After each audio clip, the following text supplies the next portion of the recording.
It hard to us. Ano it hard to ano? It hard to Ano? us. Utangin ng buhay ito.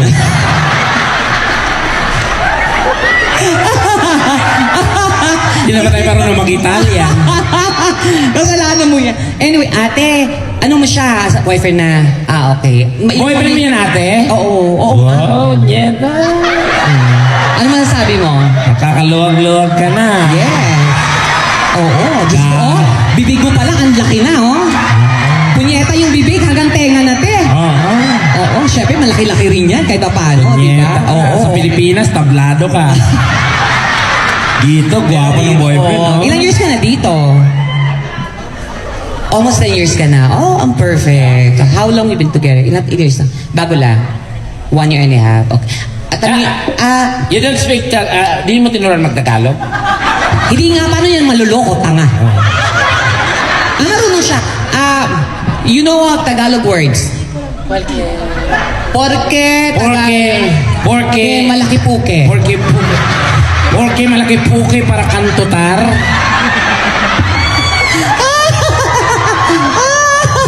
Meriami? Ay, magsasalta siya ng Pilipino. Baho puki. Baho puki. Very good. Yeah, yes. Sabi mo ate, I will teach her how to speak. You follow, sabi mo, sundin niya yung sabi ni Tekla. Yeah, follow. Like? If you say, I love you to your partner, you see this word. In. Moko. Chupain moko. Yeah, very good. Oh my God. You're very fast learner. Once again, chupain moko. Yeah. Ate, wasak ka talagang hayop ka. Punyeta ka, lalabasan ka green kasama abdo mo, ha? Ano ba ang I love you sa Italian? Italia, ano? Ti amo. Te amo. It means to say, te amo. Chupain mo ako, te amo. Te amo. Yan. Yeah. But if chupain mo ko is not good, taina mo. Instead of taamo. Te amo. But she is pretty, beautiful, Filipina. Yeah. She. He? He. But this one is more pretty. Yeah. She looks like your mother. Charot lang ma. Ano pangalan niya, be? Sayang hindi siya makaintindi ng English. Michele. Ang hirap talaga. Ate, ikaw na lang mag-translate sa kanya sa mga nangyayari, ha? Oo, total magaling ka naman, di ba, sa lahat ng bagay. Dati sa Pilipinas, reliebo ka lang sa kalabaw. Dito, ganyan. Nyeta ka. Gabi ka naman, Tekla. Anong work mo dito? Lahat ng taong. Anong work mo, ha? Ano na? Sa hotel ka? Ano ka doon? Ano ka doon? Elevator. Nililit. Punyeta ka. Ayan, pawis na ako agad. My God. Okay, sige. Ayan. To set the mood, everyone, para mas masaya tayo lahat, magpalakpakan tayo. May kasamang sigawan! Let's do this! Ano pa dali?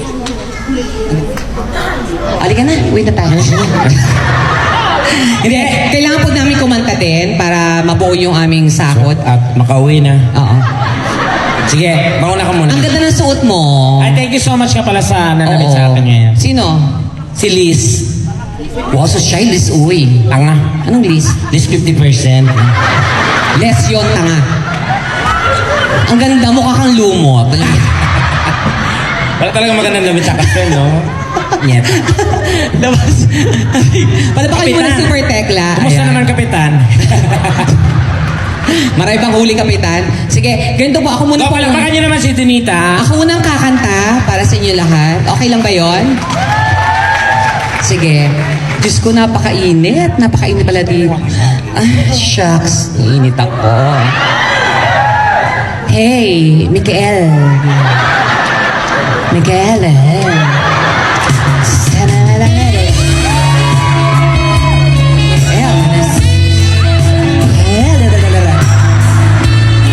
Ang swerte mo, te. Alam mo yun na pinangarap ko talaga, magkaroon ng karelasyon na ibang lahi. Kasi sa Pilipino, kasi napapagod na rin ako magsustento. Mga hayop na yan. Pag naubos na, bigyan mo ng motor. Wala na. Nagaangkas na ng iba mga hayop, di ba? Kaya talaga mahirap. Kaya sa ating Pilipinas talaga, suporta talaga. Pero dito kasi mas maganda yung mindset ng iba. Sila yung minsan tumutulong or hati kayo talaga. Fair. Di ba? Kaya, meron ba ditong, tagal ko ng single. Tanda ko na, hindi pa ako nakapag-asawa. Gusto ko na mag-asawa talaga. I'm 46, di ba? So, kailangan ko na mag-asawa. Ha? Hindi halata? Meron dyan? Pinoy? Mali titi niya. Sawa na ako matulog. Di ba kasi nga, pag ibang lahi, gising ka talaga sa sobrang laki. Pag sinubo mo, talaga magmumukha kang aswang yung... Di ba? Pag Pilipino, makakatulog ka kasi sa liit, parang tsupeta lang. Di ba pag sinubo mo, lang... Wala, tulog ka na. Hindi ka na natira, punyeta. Pag tinira ka, kabag lang, hangin lang yung pumapasok. Wisit naman. Hindi naman lahat, oo. Check natin mamaya kung pasado, ha? Oo. Kung i-ruler lang natin saglit, no? Para malaman natin. Pero hindi totoo yun. Hindi. Pag sa ibang lahi kasi mas tanggap nila. Hindi sila naiiya na may karelasyon na ganyan, may ganito, ganyan, di ba? So, mas okay yung ganun sa akin. Sa Pilipinas kasi, isi-judge ka talaga ng mga tao. Maraming hiling magjasan. Ang daming nakapreso ngayon. Nakalaya na po kayo. Yung mga naka-orange.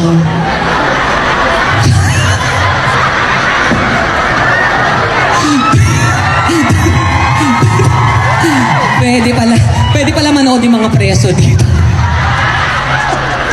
Sa Pilipinas, mahigpit. Mga nagsumba. Tama, tama naman yan, orange. Mukha kayong preso kasi yung way nyo, guys, maganda. Ang galing mga nang susumba, palapakan nyo. Sobrang bihira yun, yung andam nila, tapos hindi sabay-sabay. Mahirap yun. Hindi nila alam kung sinong susundan nila. Parang, kanya-kanya na tayo, bahala. Importante, nakita ako sa stage. Ganun yung mga Pilipino. Pero hindi, ang gagaling niyo po, mami. Oo, mga sumbahera natin yan. Oo, Diyos ko. At saka hindi, yan na lang yung ano nila, outlet nila. Diba? Minsan, kahit pagod sa trabaho, magsumba. Kasi hindi naman talaga sayaw ang pinunta nyo, chismis. Mas karamihan na, talaga ba? Ay, naku, hindi.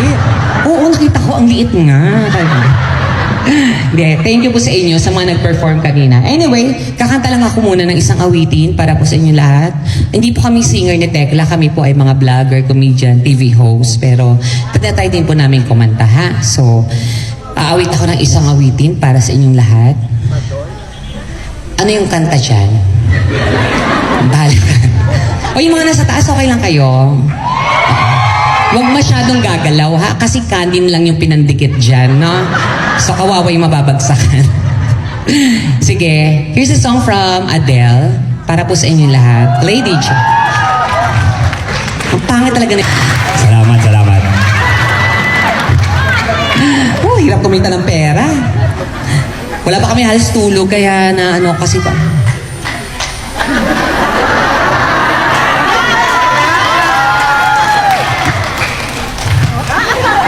I love you, ate. Bumaba na yung boses ko. Sa aeroplano na lang kami halos natulog kasi nung kami natapos ang show, tapos nagligpit na naman ng yung packing, ganito. Ang hirap talaga. Kaya, pero okay lang naman, worth it kasi ang daming tao dito. Kaya ang saya-saya. Maraming salamat po talaga sa inyo. Napakahirap ng schedule nyo rito. Pero talaga, andyan kayo para sa... Bawal po jaywalking, ma'am, ha? Ayun, nakapaggali ka doon. Ngayon, ganyan pa. Sige, isa pa. Gusto niyo pa ba? Okay, isa pa. Pakiulit. O, gusto niyo, di ba? Reklamo kayo. Sige, isang awitin muna. Mag-OPM naman tayo. Ang hirap. At least masaya kayo na nakita ko sa personal. Oo. Maganda ba ako sa personal? Ano ba yan? Si Bellissima. Si Bellissima. Abala na po kayo, te. Oo. Oo, hindi kasi nga, di ba yung iba pang sinabi, maganda yan kasi naka-filter, ano? Oo, mamaya pare.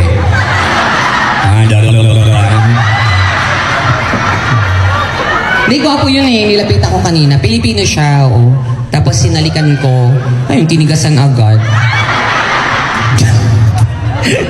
Hindi, biro lang ha. Ayan, yung mga ganyan-ganyan, mga normal lang naman. Hindi, sinabi ko nga sa inyo, ang dami ko na pong napuntahang lugar. Kaya maraming salamat sa Diyos sa binigay niyang talent sa akin. Kasi nakapag-perform ako ng Amerika, Australia, Canada, Europe. Halos naikot namin yung buong lugar ng Canada ni Tekla. Last namin show sa Amerika, 18 shows. Oo, magto 2 months kami sa US, ikot kami ng ikot. Doon ako nakaranas na sumakay ng eroplano isang araw na 4 na beses. Oo. Diyos ko malala. Nag-Alaska kasi kami.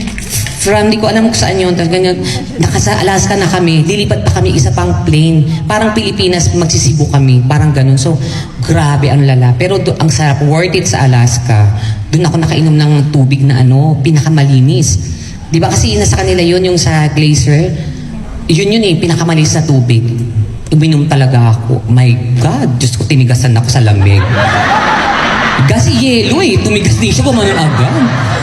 Kaya ko, malabag. Pero hindi, totoo yun. Kaya doon ko na-check na iba-ibang, kasi syempre, nagbabar din kami pagkatapos. Tas, hindi kasi nila ma-recognize minsan kung bakla ako o hindi. Kasi maliit ako na bakla. Eh, yung mga trans sa ibang lahi, matatangkad. Diba? Kaya ako, parang babae yung height. Diba? Kaya, parang sabi ko, pero hindi ako nagpipils, wala akong iniinom. Oo, yung iba nagpipils pa yan. Parang, ako kasi ayoko mag-pills, parang hindi na kailangan kasi hindi naman ako beauty queen na bakla. Komedyante ako eh. So, okay na kung anong may itsura ko. Importante, kahit malinis, hindi tulad ni Tekla, di ba na... Sabi ko sa kanya, te, mag-pills ka kaya? Oo. Puta, diet tabs ininom, ayun, tumigas. Lalong tumigas yung mukha. Diet tabs Hindi, doon ko na-try yung way talaga ng iba-ibang lahi. Iba-iba rin yung way ng make love. Oo, sa Pinoy, kaya ayoko na ng Pinoy. Kasi sa Pinoy ako nabwisit yung mga Pilipino pag tinitira ka, diba? Ayaw nila ng matagal. Gusto nila, tira agad, tas tulog na, gano'n. Wala mga corporate floor play, yung mga halik-halikan. Eh, gusto ko yun, yung mga ganyan, nahalikan ako dito, ganyan, pababa, mga ganyan. Eh, sa kanila, tira lang, tas, tulog na. Tas pag umungol, dalawa lang. Pagpasok, at saka pagpatapos, gano'n. Ipapasok nila, diba? Tas wala ka nang maririnig, mata na lang. Tapos pag malapit na, ayan na. Gago, diba? Hindi kasi pwedeng mag-ingay. Kasi katabi yung nanay, pamangkin, lola. Sa squatter kasi nakatira.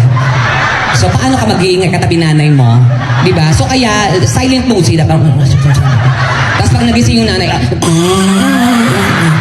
aabangan na ulit. Okay, tuloy-tuloy.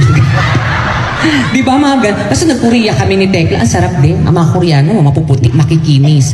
Yung mga pututoy nila, mamumula-mula. Ganun. Ang sarap. Oo, kasi nung tinira ako, parang hindi ako nag-enjoy kasi parang kinikwentuhan ako. Oo, yung pinasok ka, ano nga sa'yo? Sorry, wa. Sorry na. Sorry na. Ang ginagawa ng hayop na to? Sorry ka na, sorry. Wala ka na maginawa. Sorry na. Sorry na. Kasi pag malapit na, Giyomi. Puta ka, paano ka malilibugan na Giyomi na yung hayop, di ba? Diyos ko. Pero yung mga yung mga nag-Amerika kami, yung yun ang masarap. Boses pa lang talaga, yung buong buo, yung parang, hey babe, come here. Ganon, di ba? Yung tas magpasok, oh shit, ganon, di ba? Ang sarap. Yeah, babe, motherfucker, shit, ganon. You like that bitch, motherfucker, you shit, ganon. Inuuntok-untok pa, yeah, babe, come and shit. Oh yeah, come on, motherfucker, shit. Oh yeah, come and shit. Break it down. Ganon. Rapper pala yung hayop. Nyetang yan. Pero pinakamasarap yung hapon. Ang tigas kasi, oo, pagpasok pala ng kwarto. Oh. Ito po nyeta, galit na aso. Tapos yung binanatan ako. Oh, shit! Puta ka. Gumanon talaga yung puwet ko. Anata watashi honta niya. Anata honta niya. Tapos pabilis na bali. Anata watashi na laser sword. Puta ka yung Pepe, ginawang letter B. Hayop na yun. Ganun sila. Pero pag babae, ipagmamalaki ko ang Pilipina. Ang Pilipina pinakamalinis, pinakamagaling. kahit anong lahi itapat mo sa Pilipina, kaya nila. Oo, kasi pag umungol kayo, iba. Di ba talagang, oh, di ba ang dami nag-react? Kayo yon.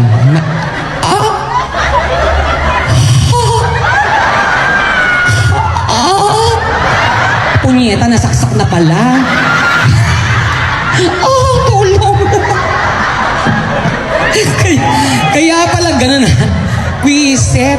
Hindi. Mga Pilipina ganon. Pero pinakamaingay yung Haponesa. Kahit manood kayo ng mga ano, si Mase!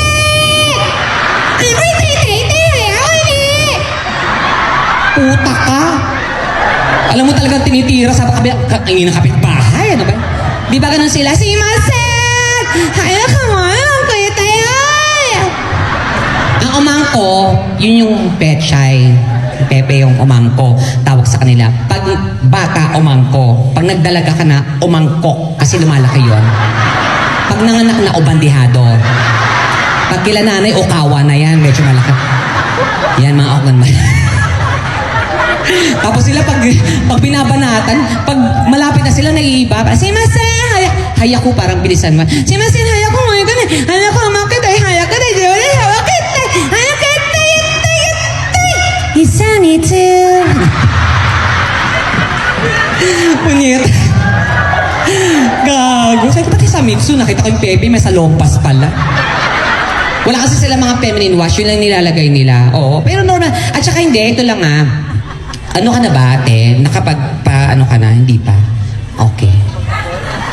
Maganda na kasi ngayon ang mga bakla, marami nang nagpa-opera. Oo. Pero ako, nagka-problema ako kasi yung nagpa-opera ako. Tuta akong Thailand, 300,000. Ang dala ko 150 lang. Ang ginawa ng doktor, tinanggal yung tangkay, iniwan yung kambal. Kasi kulang yung bayad. So may Pepe ako pero may goiter. Kaya kain ako ng asin, ng iodized, baka matanggal. Punyetang, di ba? Hindi, maganda na ngayon pag nagpagawa ang mga bakla. Oo. Kaya sa mga babae po kasi, kung ano po yan nung nilabas kayo sa mga tiyan ng nanay nyo, maganda pa yan. Pag nagkakaedad kayo, sumasabay na po yan. Oo. Ang pangit naman nun, 95 ka na, Pepe mo, pang sanggol, di ba? Di pwede yung gano'n. So, sumasabay. Sa mga bakla po kasi hindi. At ang mga ganda sa bakla, pwede kayong mamili. Anong hiwa, anong lalim, gano'n. Kung target mo ibang lahi, palalaliman mo yan namang 7 or 8. Pag Pinoy, mga 3, okay lang. O, kasi minsan mga Pinoy, bungad lang, okay na eh. Gano'n. Kasi mga sobrang late. Hindi gano'n sila. Tapos pwede kang mamili ng kulay kung medyo mamula-mula or pantay lang sa skin tone, gano'n. May kaibigan ako, ang itim na bakla. Oo, ang itim na bakla talaga. Pero gustuhin ng foreigner. Siya malalim, mga 7 yung lalim. Tapos yung binagawa niya, kulay puti. Ang itim niya. Ay ko, shit, ang pangit eh. Sabi ko, parang may an-an. Sabi niya, tanga, maganda yan. Gaga, hindi ka pantay sa kulay mo, ang puti, tas ang itim-itim mo. Maganda yan. Paano naging maganda? Pinatay niya yung ilaw. Glow in the dark. Ang taray.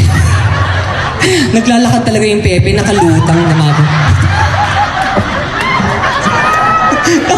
Sabi ko, ay, ang taray, oo nga. Kaya pala, damay yung nabibiktima mga afam. Diyos ko. Andyan siya ngayon, ayan siya, oh. Pero swerte mo dyan, te. Oo. Alam mo, pangarap ko yun. Tsaka yung tsura niya, no, parang yung duguan ka na, hindi ka patitigilan, no? Yung parang ano siya, yung parang, yeah. Yung gano'n, yung mukha siyang hindi mukhang tirador talaga, no? Yung gano'n. Yung balasubas, yung babalik-balik ka rin ka. Kasi itcha ka ulit, ha? Tapos abangan ka. Gano'n. No, parang gano'n siya tumira.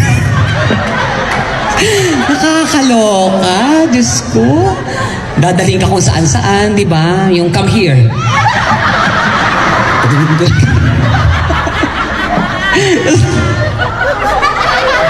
Si tita, parang nilabasan bigla. Mukhang mayaman kayo, ma'am, no? Oo. Siyempre, yung mga bisita natin sa harapan, maraming salamat po. Siyempre, mga VIP natin, mga sponsors. Salamat po sa inyong suporta. Wala ko kayong maririnig na kahit anong salita. Lahat puro papuri. Yung mga nasa gitna, yan, medyo konti lang. Lahat nasa inyong bagsak, ha? Hello yung mga sa. Sige, kakata muna ako. Dami ko tuloy na ikwento sa inyo. Gusto niyo ba ba akong kumanta? Sige, sige. Ay, kuya, pahinga po ng tubig. Nakakahinga pag mainit. Yung unleaded po, pwede. Para bumilis ako konti. Ayan. Alam po ba ng parents niyo nandito kayo, sir? Mukha ilang taon na si kuya.